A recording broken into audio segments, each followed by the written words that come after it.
Hare Krishna. Vancha kalpatarubhyascha kripa sindhubhya evacha patitanam pavanebhyo vaishnavebhyo namo namaha. I'd like to welcome all the guests to our discussion on this very important topic for all of us about reading Srila Prabhupada's books every day. At the outset, I'd like to offer my pranams and prayers to Srila Prabhupada to bless us, that the discussion that we have today invokes his blessings. Namo Om Vishnu Padaya Krishna Prishtaya Bhutle Srimate Bhakti Vedanta Swami Pinamine Namaste Saraswati Deve Gauravati Pracharine Nirvishesha Shunyavadi Paschatya Deshita. In today's discussion, I have the privilege and fortune to invite a very, very wonderful devotee, His Grace Radhika Nagar Prabhu, who joined and associated with ISKCON since 1995. Prabhu has been a Sankirtan devotee all through his life, a teacher, and an ardent and meticulous student of Srimad Bhagavatam. He also happens to be a Dhamvasi residing in Sridham Mayapur and one of the founding members and a teacher at the Mayapur Institute. So I'd like to welcome formally Radhika Nagar Prabhu. Hare Krishna. Radhika Nagar Prabhu, Hare Krishna. Thank you so much for joining us, and my Dharmat Pranam to you. It's my great honor. Thank you very much for having me. Radhika Nagar Prabhu, although we are neighbors, but under the COVID time, we are getting to see each other after many days through the Zoom conference. And I want to make the most of it. Radhika Nagar Prabhu, I've known you for, I think, about 10 years, 10, 11 years since we first met once in Muscat, and for the last several years in Sridham Mayapur. And I've always seen you appreciating Srimad Bhagavatam, teaching Srimad Bhagavatam. I would like to know from you, Radhika Nagar Prabhu, when was the first time that you came in touch with Srila Prabhupada's books in your life? Hare Krishna. So the first time I got one of Prabhupada's books, it was my mother.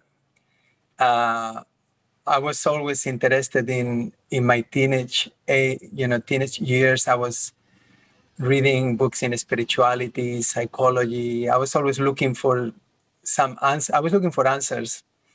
And my mother had this tiny little book, Karma, The Infallible Justice. I was born in Spain, so I don't know where she had got the book from. I think from some yoga class or something. And she gave it to me, maybe it was 1990, 1991. I don't remember exactly. But I do remember that I in the back of the book, it was a small book, even smaller than a small book. In the back of the book, there was this picture of Prabhupada. He's sitting on the gardens in Bhaktivedanta Manor, and he's looking very sober, very wise. He has like big bags in his eyes. It's like very wise look. And I remember that I look at the picture and I thought, if someone has the truth, it's him. Don't ask me where the thought came from, but this thought came. And I tried to read the book. I must say that I didn't get too far because of all the Sanskrit verses, but I kept it on my bed table for, many years actually. Somehow, I don't remember how far. I remember also it had very small letters, very small, like the font size was very small. But that was my first contact with Prabhupada. And 1991. Yes, many years ago. Maybe earlier actually, I don't remember exactly. But also I remember reading the Sanskrit verses that it was like, giving me some access to some very ancient civilization. I was very attractive to all even just the name Prabhupada. It was very captivating. So I was immediately attracted. How old were you then, Prabhu? 18. Let's do the math. 91. 17, 18, yeah. In your youth period, wow. Yeah. Prabhu, most people in that stage of their life have other interests. You mentioned that you were inquisitive towards spirituality and such topics. Did you and your family or somebody else that you were in close contact with have such a background to inspire that interest? Yeah, it was. I mean, I was raised as a Roman Catholic, and I was the altar boy. I was interested in religion. I read the New Testament a few times in cartoon version. But anyway, I was very familiar with Jesus, and I guess that it was not so uncommon for the youth to kind of explore things. I was reading books like. I read Siddhartha by Hermann Hesse, and I read it twice. I read it once cover to cover. I finished it, and I read it again. It was fascinating, and even though it was impersonal, but Alan Watts, also like a Buddhist type.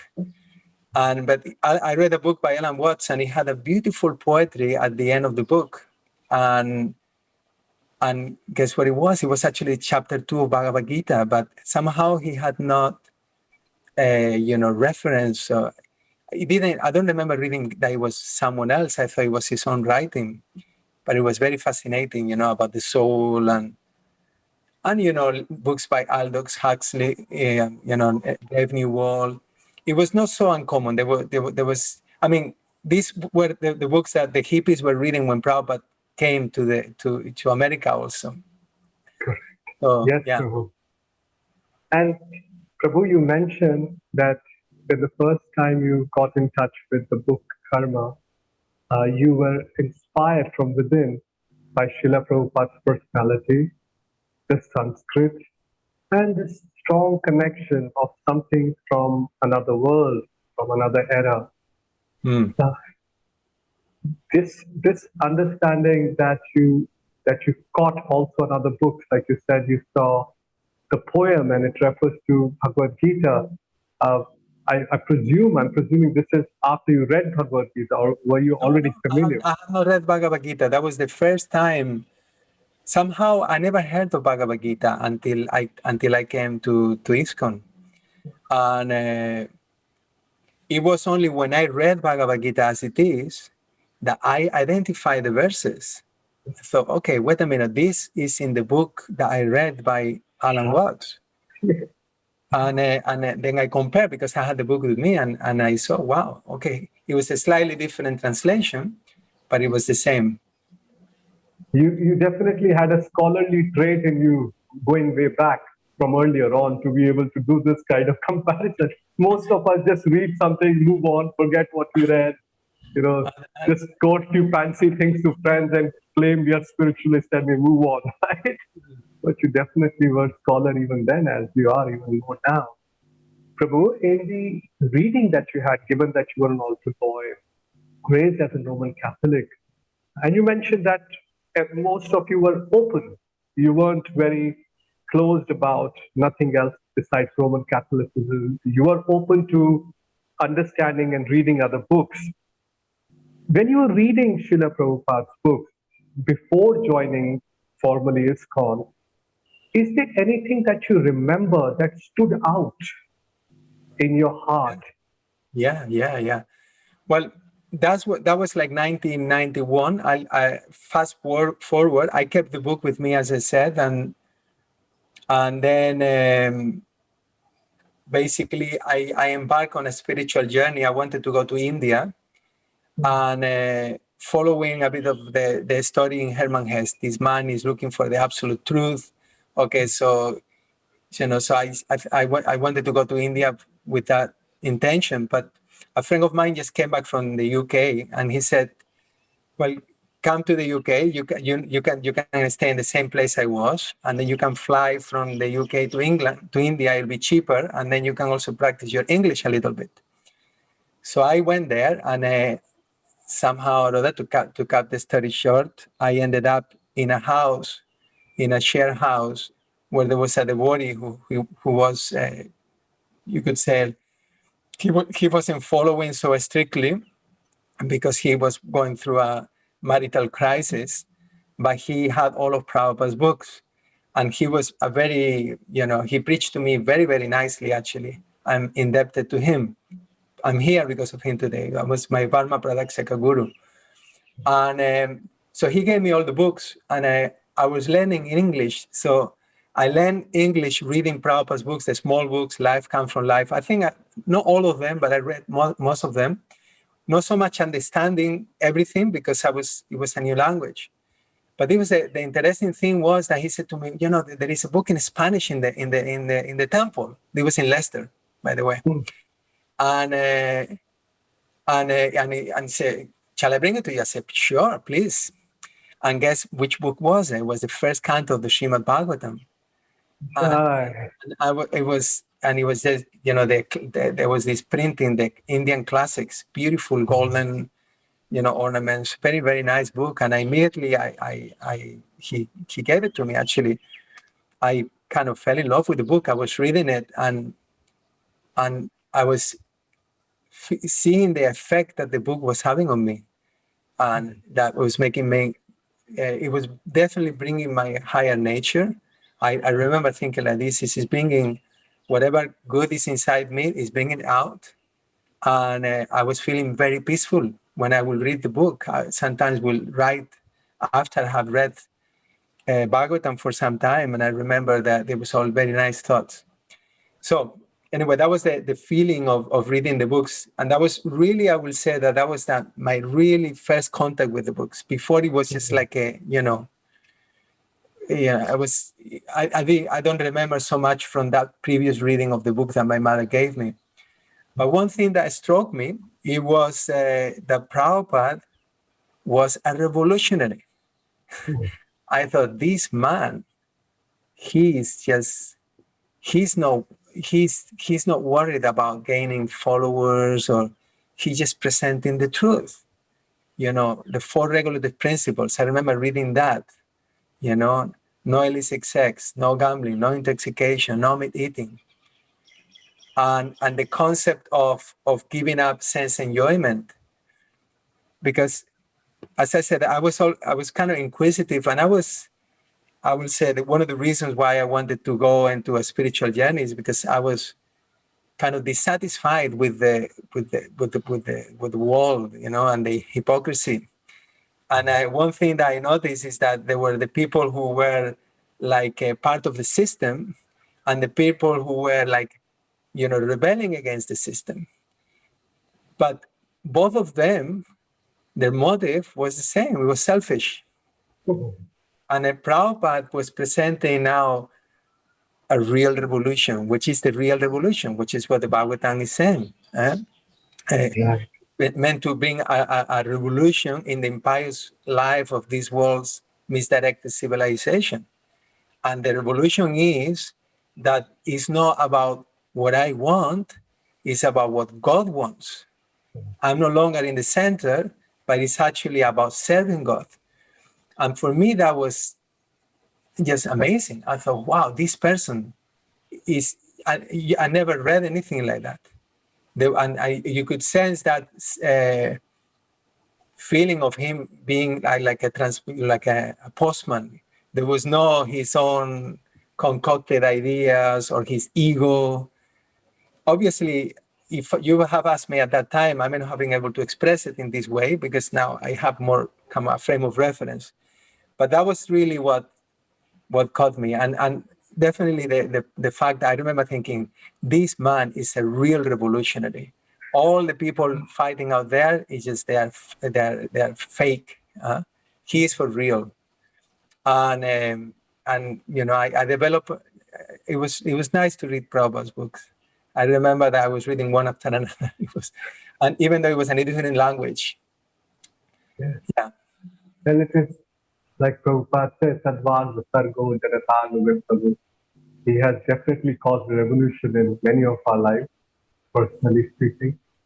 Prabhu, when you started associating with this devotee in the UK and reading the books, and this may sound like a stupid question, but were you able to immediately connect that it's written by the same person on that small book Karma that you saw the picture? Yeah, Were yeah, you able to? Yes, so you knew it is the same no, person. immediately. I was, yeah, because obviously, I mean, the way he introduced me, he said to me, would you like to read a book that, it has the answers to everything?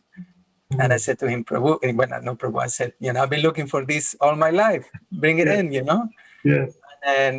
And then when he brought it in, I immediately said, oh, this is Hare Krishna. I said, I had a book at home, and I tried to read it. But he was very intelligent.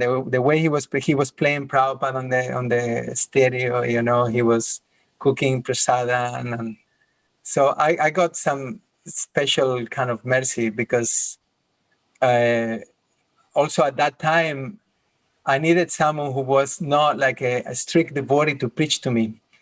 It would have been too much for me to to relate to someone like me now, But he was, shave and with the tilag, but he was just, a regular guy but very intelligent, and he presented everything very nicely.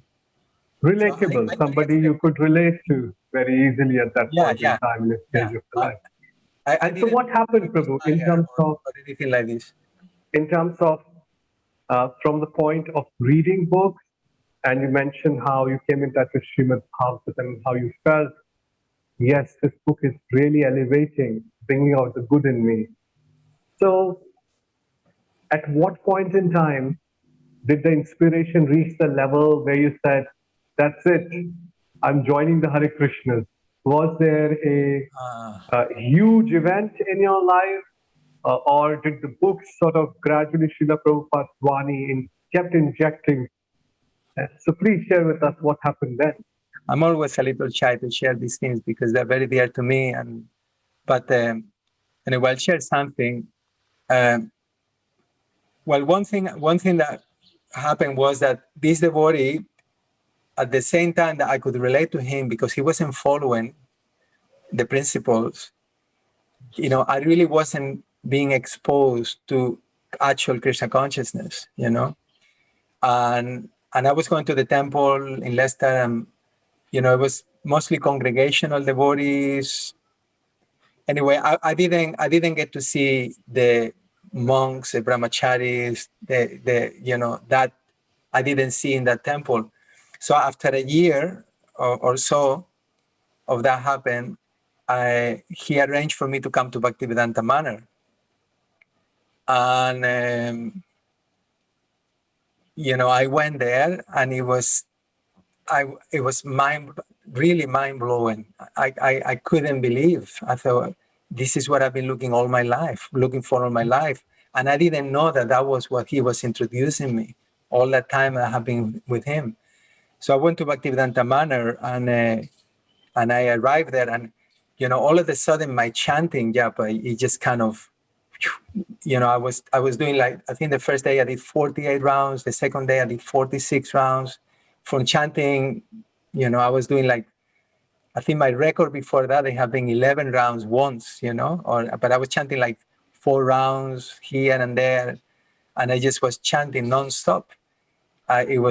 And I went into, I saw the deities for first time also. And I remember that particularly in the altar in the manor, Sita Devi was the one that I felt she was being very kind. And it was an overwhelming experience. And then went to Prabhupada's rooms, and Prabhupada's rooms, it was so peaceful there.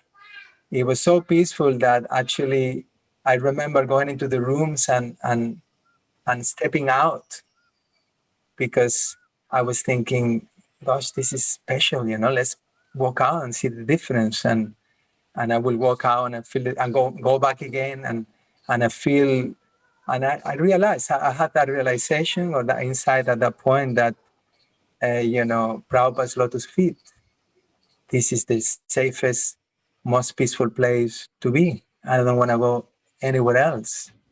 So that, and that I had got a glimpse of that by reading Prabhupada's books. But now everything was coming into place. The deities, and Prabhupada's rooms where all the walls were covered with pictures of Radha Gokulananda. So it was a new concept that they worship, because in the Lesser Temple there was just a picture of Panchatattva. And I was there for like 3 or 4 days, chanting like lots of rounds every day, and I was, washing pots one day, and I was thinking, I never been so happy in my whole life, And the interesting thing was that I was washing pots in the kitchen there. That it was very dark. I need light in my life to be happy. I without light I can't be happy. And it was a very dark kitchen, and we're washing pots for like 1.5 hours, and just when you're gonna finish all the pots, more pots arrive, endless. And I was blissful. I was thinking, if I can be so happy just washing pots, then never mind if I really get into this, seriously. Mm. So then I came back to Leicester, and I started. Since that day, I chanted 16 rounds until today, and so that was a major transition. Now, previous to that, I will say that there was a few incidences that took place that are also worth mentioning. One of them was the visit of Tribhuvan Prabhu. He came with Dhananjaya Prabhu. Remember that I didn't speak English at the time, okay? I was learning, okay? So he came, I believe it was a weekday, and he gave this class, and I had no idea what he spoke about, okay? I had no idea. But the way he spoke, I mean, he has such a conviction, He was like, moving his jaw and his teeth.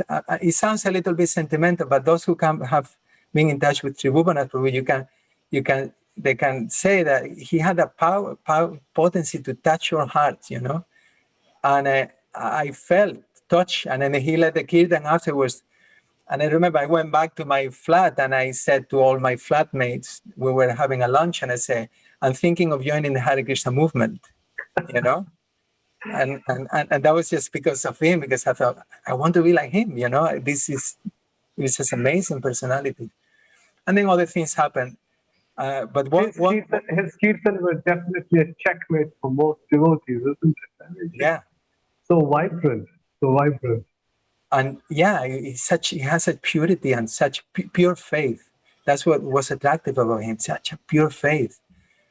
So, but then another thing that happened before all this took place, but I don't know exactly when it was, but that was perhaps the first big surrender that I was taking intoxication. I was not like, I was like a regular, 21, 22-year-old guy, nothing special, but confused as most kids at that age. And then, immediately I saw Krishna consciousness. I was convinced. And I remember that I prayed to Krishna. I said, from the core of my heart, I said, I made so many mistakes already in my life, and I'm just worried that I'm making a mistake again now, because who knows, my perception may be wrong, or I don't know, So if you are there, you please just give me some sign that I can move on with confidence. And if you give me the sign, I'll give my life. And I was praying like this, and I remember that I was offering my food, not with the mantras, but I had the higher tapes, and I would just open the picture for the higher tapes, and I put this is what he taught me how to cook. So for a few days, I was cooking something, I don't remember what, and I was just in front of the picture, just please accept this, and I was saying, because remember, for Westerners, offering food is a foreign thing, right? So it looked really weird, to do this offering. But I was again saying, please just give me some sign. And I followed the 4 regulative principle for like 3 or 4 or 5 days until the Sunday program, when I went to the temple. And when I went to the temple that day, I just had one of those, they call it like a spiritual experience, that I was very, overwhelmed, actually proud. And at one point I said, Krishna, okay, stop it. It's too much. Just, I know you're there, don't. this because it was embarrassing. I was, the only Westerner probably in the temple and with long hair, and I was just like really struggling to contain myself. So anyway, that was a turning point. And then at the end of the program that day, the wife of the temple president, she went to Prabhupada and she picked up the garland from Prabhupada and Prabhupada's Murti, obviously. And then she walked I was sitting on the back of the temple, and she walked all the way back and she put the garland on my shoulders. And I've been asking for a sign, right? So you got your sign. Yeah, I asked the lady, I said, what does it mean? And she said, welcome, And it was very personal. To this day, I look back and it was very personal. And that kind of Prabhupada is being, I never met Prabhupada physically when he was on the planet, but there's been a few times in my life that I felt his presence so much, and that was one time. And actually, I still have the garland today. I kept it. Yeah. Oh, I must hop over and take darshan of that. No, it's not here. It's in Spain, and somehow it has shrunk so much. I don't know how on earth, because now it's very tiny. But I kept it. It's there. And I look, whenever there is times of crisis, like we have problems, I always meditate on this, that Prabhupada is there, and when he has said that he's the preeminent Siksha Guru of the whole of ISKCON, he's present. He's present in his murti, he's present in his rooms, he's present in his books, he's present in Guru Puja. And I believe for us, members of ISKCON, if we can endeavor to make that relationship very strong, then that becomes, like the foundation for our spiritual lives. Yes, Prabhu. And, this discussion we're conducting is under a title called Books Are the Basis, as the foundation of our relationship and our sustenance in ISKCON. So, Prabhu, when you joined the temple, joined formally, I mean, you were already part, you were doing what a devotee must be doing. But when you joined, can you share with us what was the culture like in your region in Leicester about reading Prabhupada? In those days? There, as I said, it was. I was coming on Sundays. There was no devotees living on the temple. I went to Bhaktivedanta Manor and I fell in love with the place. I still had to go back to Leicester, and then on my way to Spain, I stopped over at the manor before catching my flight. I stayed there overnight, or 2 or 3 nights. I believe it was Ratha Yatra.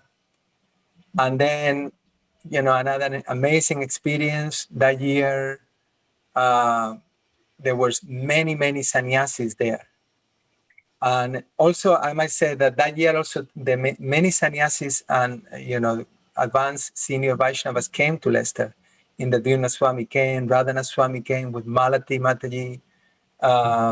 And they both had an amazing, impact on me. Then Lokanath Maharaj. Anyway, there were many devotees.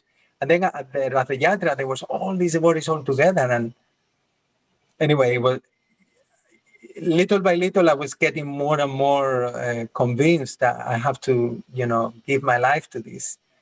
And but again, I wasn't totally ready. So I stopped over at the manor, and then I went back to Spain. And lo and behold, in Spain, there are a few temples, and one of them happened to be like 5 minutes from my home. And I didn't know anything about it, So it's like you have to go abroad to find out about, what you have next door.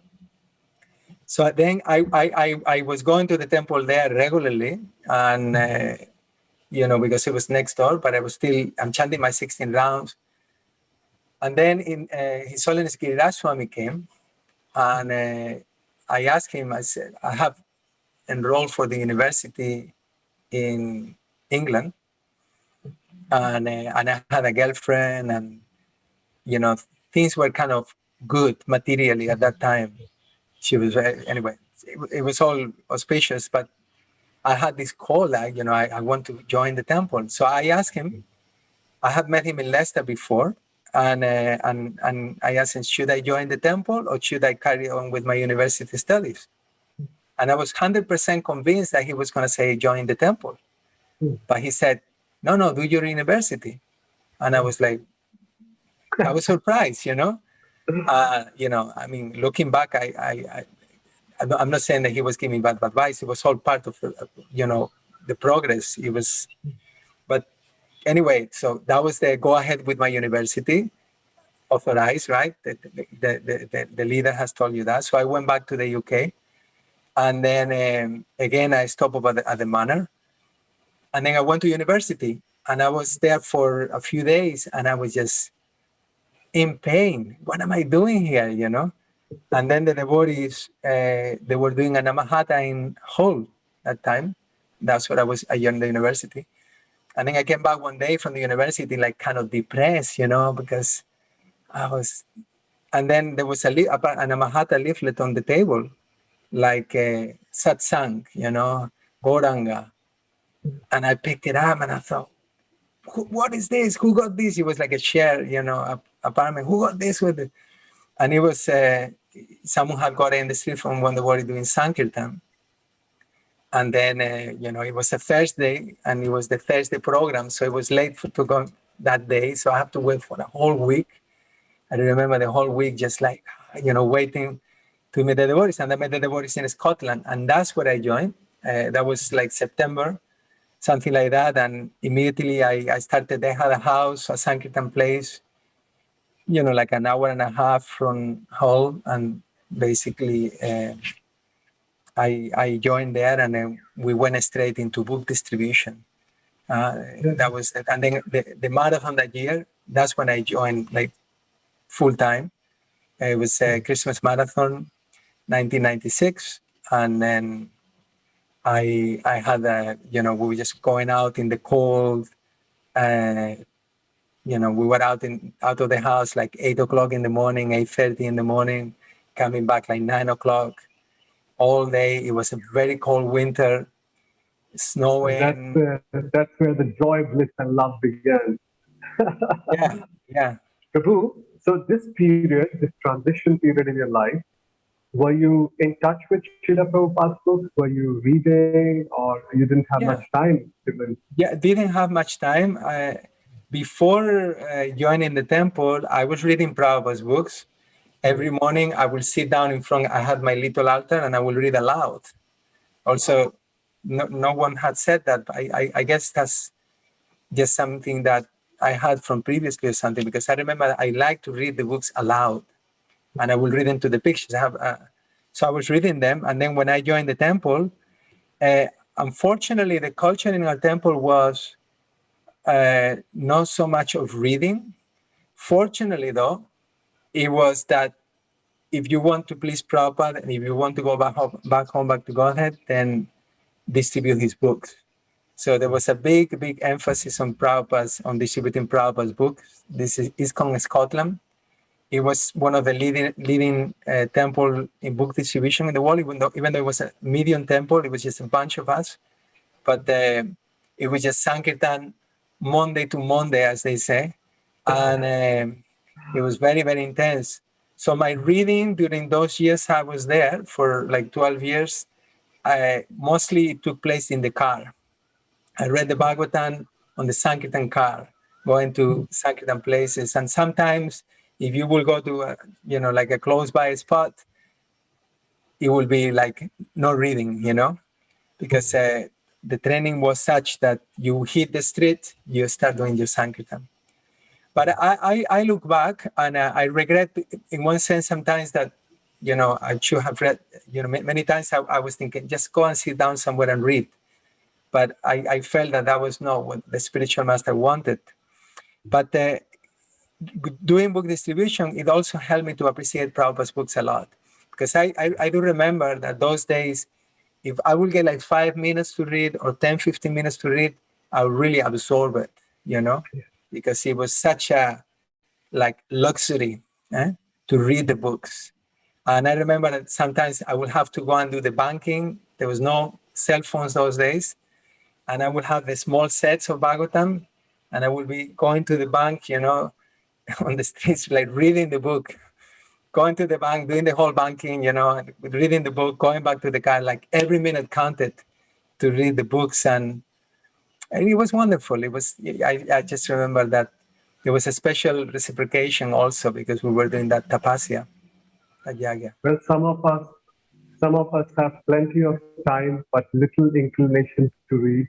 But it seems in your case, all your energy and time was utilized in doing Sankirtan and distributing books. And any minute that you got, you were inspired to read, even while walking. Yeah, I mean, it wasn't just me. I would say that the devotees in general, we had that, we had a very strict kind of program, and any opportunity that we will get, we will, read and try to kind of, charge up. We had one morning that we would read Krishna book every Wednesday. Instead of having class, we would read Krishna book together, and we have a Krishna quiz at the end, and so it was all like, will you say, like the nectar part of Krishna consciousness was to read Prabhupada's books. And in fact, if there was any time that we will not go on Sankirtan, then, okay, I can read today, That was the, one time I remember it was around the time that George Harrison kind of left this world, and we were invited in Liverpool to do a program, and some kirtan or something. So we went there, and we had to wait for a few hours, and we were reading. I remember I was reading out to the devotees for like, I don't remember, 2-3 hours. And I'm sharing this also because sometimes when you have time, maybe you don't value it so much, But when you don't have time to read, then like you say, every minute counts. Yeah. Well, there are a couple of things that really touched my heart. One was about this, how you would utilize every moment, and the second also you said something about reading aloud, reading Prabhupada's books aloud. Prabhu, you must have experienced all forms of reading, reading in a rush, reading with attention, without attention, reading, there are others reading to you, and reading aloud. On this point about reading aloud, is this something that you still do? And do you see something special or feel something special about it? Sure. Something you can share with us? Sure. On Sankirtan, the thing was that the driver, again, those days, I mean, they were like, we have MP3 players and that, but it wasn't like now so much, that you have, I mean, when I joined, it was just cassettes. And so I would read to the driver, and also it was easier to stay awake when you read aloud. Okay, so that's one advantage. Anyone who is trying to read Prabhupada's books and you fall asleep, well, one simple solution is read aloud and read, project your voice, and that will keep you awake. So that's one simple practicality about it. And but the other thing is that you read with someone else. I feel that there is also a special, mercy taking place whenever you do any devotional activity in the association of devotees. So later on in life, much later, maybe 2008 or 2009, then I got, 2008, I got, by Krishna's mercy, I got the opportunity to go to Govardhan, ISKCON Temple Govardhan, every year in Kartik. His Holiness Keshava Bharati Das Goswami, along with Vaisheshika Prabhu, they had been doing this yagya. By then, they had already been, I mean, now I think it's been like 20 years or something, but obviously this year didn't take place because of the pandemic. But they have been reading Prabhupada's books together aloud for a few hours a day. I mean, when I first went there, I think it was like 3 or 4 hours. Now, later on it became 5 hours. And so it was an intense month where everything was, and this is what I really appreciated to both of them, actually, Keshavarita Maharaj and Vaisheshika Prabhu. along with many other senior Vaishnavas. Damodar Maharaj will be there, Jayadvaita Swami, and Devamita Maharaj will come. There was like these all stars coming together to read Prabhupada's books, and everything is arranged in such a way that there are no distractions. The reading is scheduled, and there are no distractions. And it also just the fact that you put aside the whole month of Kartik to do that, it gives you an idea of how important this is for these people who have very, very busy schedules. Some of them, they're traveling all the way from the US, just coming all the way to Vrindavan to do what? Sit down and read Prabhupada's books. It speaks by itself. And a year before, I had another experience in 2007 with, I was staying in Vrindavan. It was a difficult time in my life. My guru had some difficulties, and Shivaran Swami had extended himself to help me because he was in charge of, he was, to somehow, in some way, related to the situation. And I remember it was Akshaya Tritiya day, and I went to Vrindavan, and I went to visit different temples. Everything was closed. And I came back in the evening. I was meeting with Maharaj every night, every evening for like an hour. And we were also reading. And he said to me, how are you? How was your day? How was your day? And I said, well, I'm a little dissatisfied because I didn't have time to read. I just went around in Vrindavan visiting temples. And, I would have expected that, well, it's also nice to get around and visit the holy places. But his response, was, why do you go anywhere? You will see more through the eyes of Shastra. Look at me. Am I going anywhere? I'm not even going to the temple. I'm just here. That was his response. Okay, don't want to discourage people from, doing any other thing. You have to take it into context, but still the point is to be is well taken. You will see more through the eyes of Shastra. So these all were creating samskaras on the already, whatever already was there, that about the importance of reading Prabhupada's books.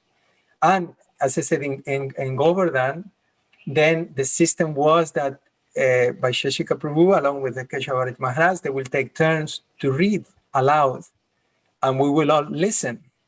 And, by Shashika Prabhu particularly, he wanted to, cover, we have a target, a goal to read. So I noticed that even the discussion was kind of limited, not so much questions and answers, but let just the sound vibration purify us, And I remember some of the bodies were really wanting to have more discussion, but let's hear Prabhupada's words directly. And my experience was that after all, those times I was in Govardhan, is that, and then, my service as a teacher, I've been teaching Bhakti Shastri and Bhakti Vaibhava, and so my service involves a lot of reading. And I find that, there is a point where you hear a voice, it's a like kind of distinctive kind of voice that is coming. I'm not talking about the person who is reading the book. I'm not talking about the message which is being delivered. And I don't even think it's Prabhupada's, because Prabhupada himself, he said, I didn't write these books. It was, Krishna wrote the books. So it's like Krishna is directly speaking to us through this literature, through the Bhagavatam, through the Bhagavad-Gita. And when we are able to hear that voice, I'm not talking something mystical here. It's just about the background noise that we usually have in the mind, which is creating like interruptions and disturbance. When that clears, and you are able to kind of tune in with what is being said, that touches your heart in a way that nothing else does, And that's that's what had happened to me before, and I wasn't aware of it so much when I first started to read. And that's what happens to any devotee who comes in touch with Prabhupada's books. He's touching our hearts, he's massaging our hearts, but we may not even notice. But if we consistently do it, then we get that realization, that insight, and we want to hear more and more and more. And I can definitely say now, your heartfelt realization that you're sharing with us is touching our heart and inspiring us that we should also do the same, which is to remove our background noise and tune in to Srila Prabhupada's Vani, which is non-different from that of the whole Parampara. We firsthand have taught it. So Prabhu, you have been teaching now for many years. You regularly read Srila Prabhupada's books.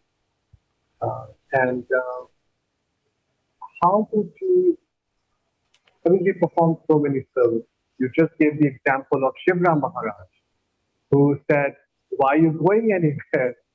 Of course, it was in a context, Maharaj was encouraging in a certain context. Please share with us in the last 12, 13 years since that first experience like that immersion. How do you feel about Srila Prabhupada's books?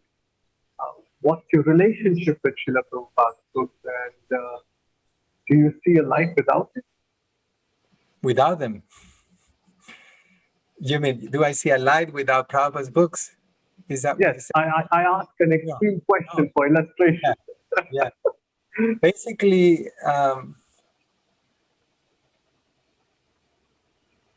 I'll go backtrack. 2007. I was part of this ISKCON Scotland, which was wonderful experience distributing Prabhupada's books, and it was very nice. But somehow there were some problems, and the whole thing kind of fell apart. And I remember that Shivaran Swami was in Vrindavan, and he called. I was actually in the streets, and I had a talk with him on the streets. And I said to Maharaj, I said, all this, you remember, I was under a lot of pressure. I said, all this, it has just happened because the devotees are not reading Srila Prabhupada's books. Okay? Wow. Now, at that time, there was many other things that had taken place. Looking back, I thought, how did I say that? Because I could have said, well, the Guru was isolated or blah, blah, blah. There were so many reasons. But he didn't reply. He just, it was the end of the conversation. And then the day after, we again talked on the phone. And then he said to me, actually, you're right. He said, I always insist and try to encourage my disciples to read Srila Prabhupada's books. And so I had that kind of, I find that Prabhupada's books are, is our shelter. And it's not just Prabhupada's books in the sense, because Prabhupada's books is, he is our guru, he is our spiritual master who has connected us to Krishna. But when you read Srimad Bhagavatam, all the way throughout the Bhagavatam, everything culminates in one must absorb himself in hearing about the transcendental pastimes of the Lord. You look any pastime, Narada Muni and Vyasadeva, any is always emphasizing the same point, that we must become absorbed in hearing about Krishna, because that's how we connect ourselves with the, internal energy, through the devotional services, all the practices of devotional service, but it's through sound that we get an access to the spiritual realm. So, therefore, that's our shelter. Basically, that's the shelter that we have, and I find that, as I said, I felt that the whole thing fell apart because of that, and that's why I came to Vrindavan. I did my Bhakti Shastri, I did my Bhakti by Baba, and then by Krishna's mercy, I became a teacher as I finished the courses, and that's been my refuge, my shelter all these years.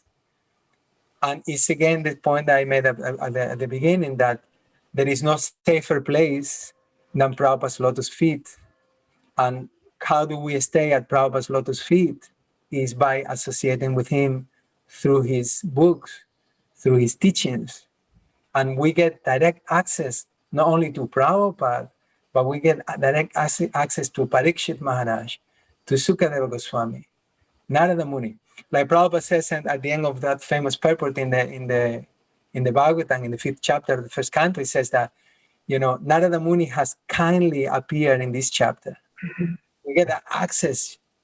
So, and we get, and the Bhagavatam, which is a history of the one day of the universe, we get access to the conversation that took place between between Lord Brahma and Krishna, right at the beginning, before anything was created. Yeah. I mean, how fascinating is that?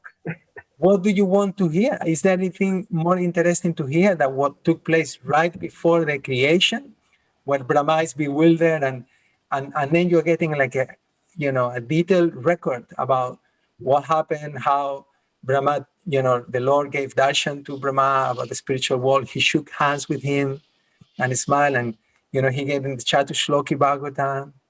And then, all the different, throughout the history of the universe, all the different important events that take place, we have access to that through the teachings. So the effect of doing this is that if we don't do this, the mind will become absorbed in other things. Yeah. So needless to say that, different people have got different tendencies. Some people are more intellectual, less intellectual. Some people are more doing physical work, but we still have to keep contact with that sound vibration. So I want to ask you one question here, Prabhu, which is that you obviously have taken deep shelter in Srila Prabhupada's Vani, and you also happen to be a householder, with many responsibilities, etc., that a householder life brings. At the same time, there are other householders and we get approached, we all struggle. So we all struggle because, life has so many demands on us, etc., etc. So why are some of us not able to have the same appreciation that you have? Why is it that we're still in the realm of Shrota, Vyadini, Rajendra, Nrinam, Shanti, Sadhana? Thousands of topics to fill up. You gave the example of what other conversation could be more important than of between Lord Krishna and Brahma, right? So, Prabhu, what is the attitude and mood, underlying attitude and mood that you have developed, which some of us struggle to develop? I like the disclaimer. I don't think I have more taste or anything than anybody else. I'm also struggling with my crazy mind after so many years of practice. I also have, I'm a householder, and I'm now experiencing all the challenges that come along with it. So the credit is not to my credit. The credit goes to the actual process and to the potency of Prabhupada's books. So it's about being exposed to them. If we expose to the books, or if we expose ourselves to the books on a regular basis, then we gain the appreciation. But if we don't, then the tendency is, first of all, we look on the shelf, and all this pile of Prabhupada's books, and it's like, gosh, I will never read this. It's too much, And then eventually you may pull out the book of the shelf, and then you open it, and then you read it, and 5 minutes after, you're falling asleep, okay? So, I mean, this happens to many people, including myself, okay? So then how do we overcome this? That's the real question, right? So there are many ways to do it. My personal technique for all these years is being that I like to listen a lot. listen to classes. So I find that for me, when I first came across the Bhakti Shastri course by Burijan Prabhu, that was around 2004, 2005. And the Wari gave me, I was on book distribution, and the Wari gave me this disc with the classes for Bhakti Shastri. And that to open up for me Prabhupada's books, open up for me the Bhagavad-Gita. Because it was, before I was reading it, but I didn't have so much like a frame, like an understanding of what was what. It was just reading, and it was nice, it was enlivening, but I needed that kind of explanation to put things into context. So that helped me tremendously, and that's why, you know, I eventually took the Bhakti Shastri course, and that was a life-changing experience. And I have taught the Bhakti Shastri course many times now, and I've seen at the end of the courses how the devotees, you know, they have life-changing experiences. They have expressed it. You know, some years back, 2003, I think it was, Yadunandan Swami started the Bhaktivedanta Institute in Spain, and, you know, I was helping. And one of the devotees there, she had been there since the 80s, and she said to me, since then, the temple has never been so vibrant. Huh? Why? We were having classes, you know, the whole thing became alive because Machita, Madgata, Pranat, you know, by reciting the books in the association of the devotees, the energy becomes vibrant. So the principle I'm saying that one thing that can help is if you hear classes on the chapters of the Gita, hear the devotees' realizations. The other thing that can help, if you do a course, you do Bhakti Shastri, Bhakti Vaibhava, that gives you a focus, gives you a purpose. That I'm studying this, and that helps a lot. And then what I'm doing now, because I'm not doing any courses right now, but taking any courses, but, you know, is finding a group of devotees whom with you can read, you know, like have a partner to read. And to me, that's been very helpful. In fact, today, just before we have the call, I had my reading session. We have a reading Sangha. These days, by the grace of internet, your friends may be in Europe, in the US, or anywhere else in the planet, but you can connect like we're connecting right now, and you can fix a time and read Prabhupada's books daily.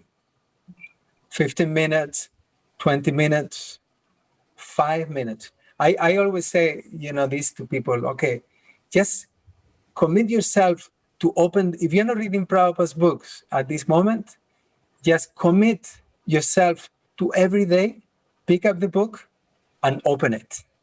Just do that. Can you do that? Is that too much to ask?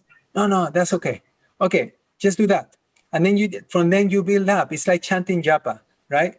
Prabhupada said, chant 1 round, but don't go below 1 round, okay? Then chant 2 rounds, don't go below, just maintain it. So with reading, it's a little bit, it's the same principle applies. I will commit myself. I tell you, 5 minutes a day, that's something substantial if you're not reading Prabhupada's books. That's something substantial. If you're not doing it, it's substantial. 5 minutes every day, you will make through the books. But what will happen is that you will like it more and more, and then you will, you know, increase how much you read. So we have a group, and then we meet every day through Skype, and we read 1.5 hours. I'm reading less because I'm busy with household duties, but, you know, 45 minutes. So I got my Chaitanya, we read the whole Chaitanya Charitamrita a few times together. We read the Brihad Bhagavatamrita together, maybe more than once, I don't remember.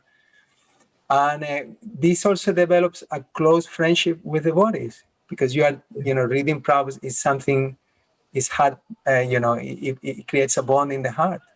And this is reading Chaitanya Charitamrita is a dream for many devotees, and you were able to do it a few times just by this practice of every single day, slowly and gradually go through it. That's the point. It's just doing it every day. If you read it, and it's like everything.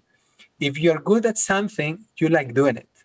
Mm-hmm. So if you read and you start to see how you're making progress, like when I was reading the Bhagavatam with the small volumes, you know, you cover 1 volume, you put it back in the shelf, pick up another one, you gain some momentum, you know, that, you know, now what's the next canto coming, and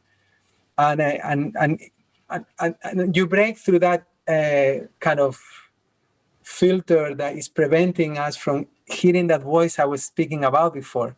That sometimes we're reading and it's it's not coming in, and what I didn't understand anything, but when you purposely read consistently, then it's so nice that you think, oh my gosh, I'm gonna read this again. Let's read this section again. It's so nice. And Prabhupada said, if you read my books, you will be happy. Okay, we want to be happy. And I remember you telling me, you were sharing with me about, the last year you've been reading Prabhupada's books consistently, and it changed your life, huh?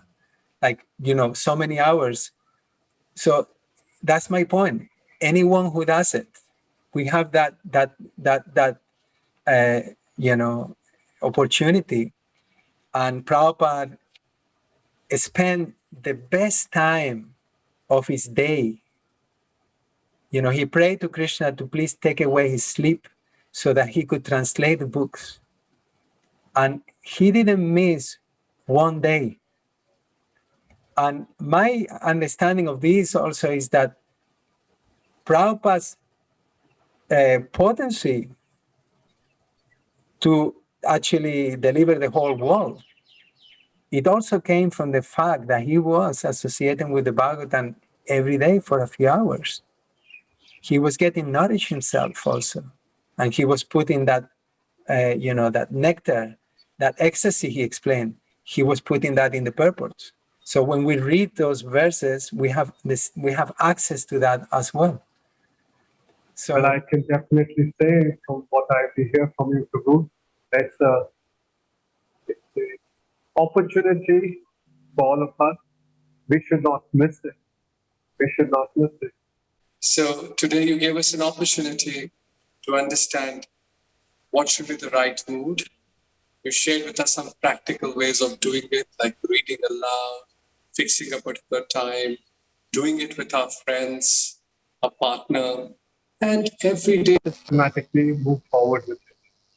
Prabhu, the journey that you shared with us about your life with Srila Prabhupada, right from the beginning of that small book, Karma, given by your mother, where Srila Prabhupada's picture sitting on a lawn, which I was thinking could very possibly be the manor, right?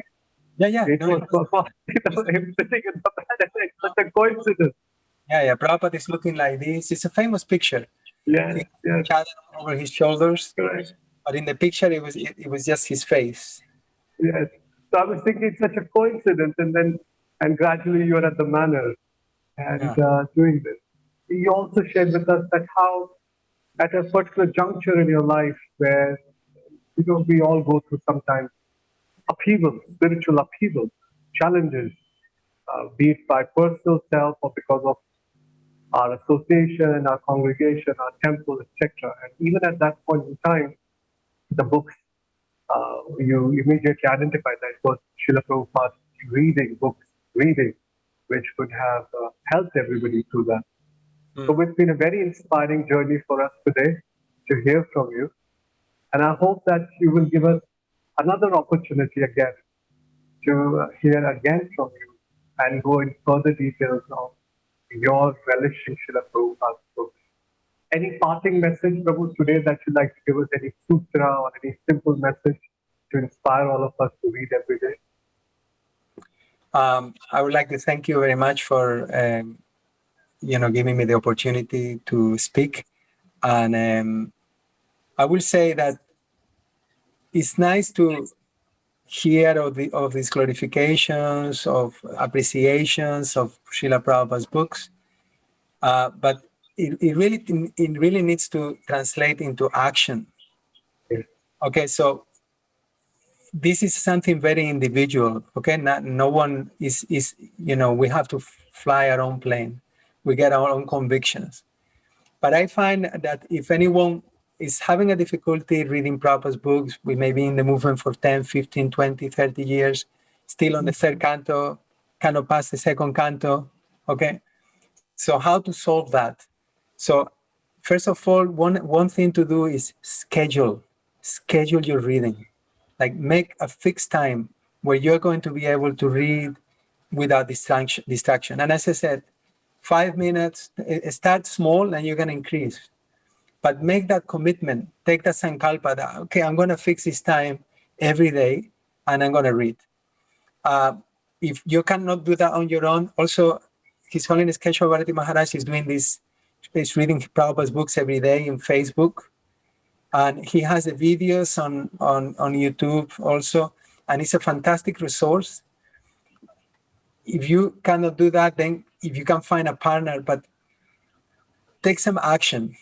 Because time passes, we have so many distractions. And if you are a grihasta, and I know exactly by experience now what it means, then you have to make time. It is a fact that you don't have time, I don't have time, we don't have time. We have to make time. And if we associate that our life, spiritual health is very much depending on the reading of Prabhupada's books, then we may consider that more seriously, because our japa, everything is nourished by the Bhagavatam. Krishna swadam upagate dharma jnana divisaha kalau, how was it? Krishna swadam dharma jnana divisaha kalau Puranarko Anubhuti. Puranarko Dunodita. That this Bhagavatam is as brilliant as the sun, and it has a reason to remove the darkness from the people in Kali Yuga and to give Puranarko Dunodita. It's like the sun is giving us proper vision. So in the current times, particularly, is so much confusion around the world. It's so much polarization, even amongst devotees. We need to have that proper vision. And the Bhagavatam has just appeared for that purpose in Kali Yuga, and is non-different from Krishna. Idam Bhagavatam Nama Puranam Brahma Samhitam. That this Bhagavatam is the literary incarnation of Krishna. So Prabhupada explains that when we read the books, when we read the Bhagavatam, we can derive the exact benefit as we can derive from the personal association of the Lord. He will manifest in the pages of the Bhagavatam. So it is essential. Srimvataso Kata Krishna Punya Shavana Kirtana Vidyantasto Hyavadrani Vidunoti Suritsatam. And when one becomes eager to hear about the transcendental messages of the Lord who is the benefactor of his devotee, he personally cleanses the heart, our heart. We cannot remove the anarthas. And it's so daunting sometimes. We're struggling with the same problems again and again and again. We cannot do it. Krishna can do it. And what is Krishna saying? You become eager to hear about my message. Hear my message, and I will clean everything. So that's our meditation, and that's why Prabhupada, spend quality time giving us this great gift in the form of his books. Thank you, Hare Krishna. Prabhu, I hope that your meditation becomes our meditation after hearing from you. It's very inspiring, and all of us, everybody who's joining and listening to this, will take inspiration to make our foremost meditation meeting of Srila Prabhupada. Radhika Nagar Prabhu, I could not thank you enough, but I can only request you that please give us again another opportunity. We'll reconnect and continue this conversation another time and exploring other important aspects of Srila Prabhupada. Thank you. My pranams to you. Vancha kalpatarubhyascha kripa sindhu sevascha patitanam pavanebhyo vaishnavibhyo. All glories to Srila Prabhupada and all glories to Srila Prabhupada's transcendental books, which are touching and changing our lives. Even though we don't realize, but it's changing. Thank you, Prabhu. Hare Krishna. Hare Bol. Thank you. Hare Krishna, Hare Krishna. Krishna Krishna, Hare Hare, Hare Rama, Hare Rama.